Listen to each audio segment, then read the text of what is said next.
Hi, I'm Alex Aumen and I'm a senior here at Gettysburg, and this year I'm doing an independent study where I'm building a bass guitar. So it started last year whenever I had Mr. Lacharowitz, and I decided that with my extra time I wanted to design a bass guitar because that's one of my favorite things to do. I play a lot of bass.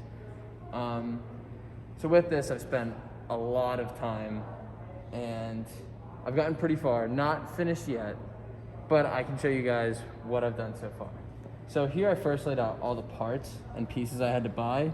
A lot of money went into this, but I decided I'd use some gold, and here's the neck that I purchased. It's from the 70s, sitting in a warehouse, perfect for me. And then the electronics. And then in the actual design, I first had to test some stuff before I just went straight into building the actual bass. And so this is my first test, and this was to test the pickups and the holes that they need to be in, and then the neck hole as well.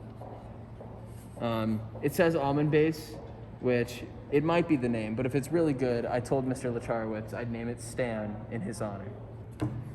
So after that, I then decided that I would make a foam cutout prototype of the bass, and this is how it turned out. That's kind of weird, but I needed it to be level, and so it had to stay. But I did exactly what the actual bass would look like, minus a couple of things that I'm gonna have to do by hand. This is how that turned out. After the success of this, I then moved on and gathered a bunch of hardwood that I glued together into a big board, and I then cut it out with a CNC machine, and once it was cut out,